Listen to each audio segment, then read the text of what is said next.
The rise and fall off R. Kelly. From the very beginning, R. Kelly's story felt larger than life. For more than 3 decades, Robert Sylvester Kelly shaped the sound of modern R&B. He wrote anthems that defined childhoods, weddings, graduations, and entire eras of black music. His voice soared, his pen delivered hits for legends, and his influence stretched across generations. But behind the platinum records and the global fame was a darkness that followed him from the very start. The rise was extraordinary. The fall would become one of the most shocking in music history.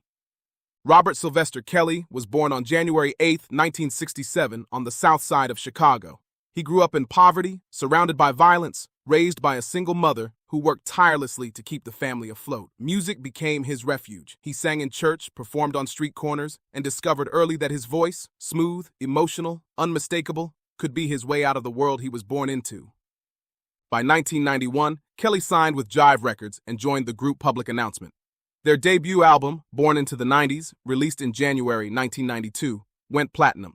Songs like She's Got That Vibe introduced him as a rising star with a sound that blended street swagger with soulful vulnerability. It didn't take long for the industry to realize he wasn't just another R&B singer. He was something different. That difference became undeniable in November 1993 when R. Kelly released his debut solo album, 12 Play. The project exploded. It sold more than 5 million copies, and Bump and Grind became the longest-running #1 R&B song in over 3 decades. Kelly wasn't just performing hits, he was manufacturing them. He wrote, produced, and arranged with a precision that made him one of the most sought-after talents in the industry. He crafted songs for Michael Jackson, Whitney Houston, Toni Braxton, Celine Dion, and countless others. By the mid-90s, he was one of the most successful R&B artists on earth. But even at the height of his early success, troubling signs began to surface. In August 1994, at age 27, R. Kelly secretly married 15-year-old singer Aaliyah. He had produced her debut album, Age Ain't Nothing But a Number, and the relationship between mentor and protege had already raised eyebrows. The marriage was annulled shortly after due to her age, but the damage was done. Prosecutors later alleged Kelly bribed an Illinois official to obtain a fake ID for Aaliyah so the ceremony could proceed. It was the first public crack in the image of a superstar.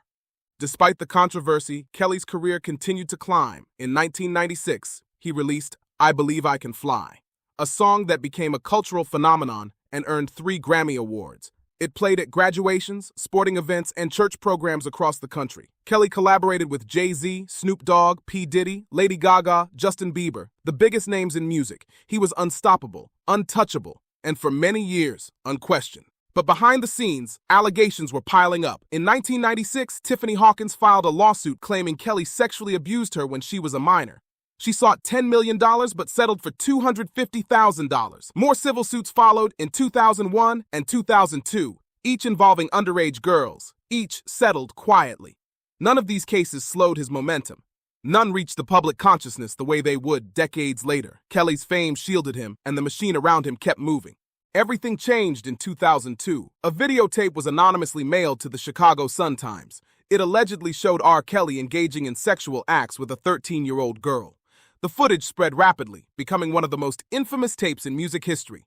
Kelly was indicted on 14 counts of child pornography, but the case dragged on for 6 long years, delayed by motions, investigations, and legal maneuvering. In 2008, after a short deliberation, a jury acquitted him on all counts. The alleged victim never testified. Jurors later said they weren't convinced the girl in the video was who prosecutors claimed. Kelly walked out of court a free man and returned to making music as if nothing had happened.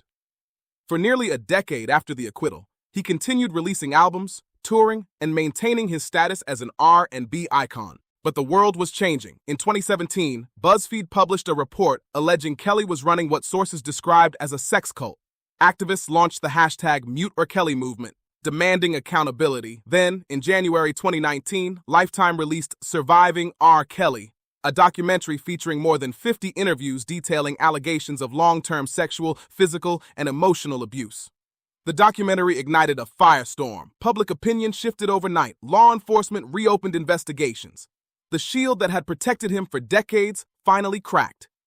In 2021, R. Kelly was convicted in New York of racketeering and violating the Mann Act, transporting women and girls across state lines for illegal sexual activity. He was sentenced to 30 years in prison. In 2022, A federal jury in Chicago convicted him of producing child pornography and enticing minors. He received an additional 20-year sentence, most of it concurrent.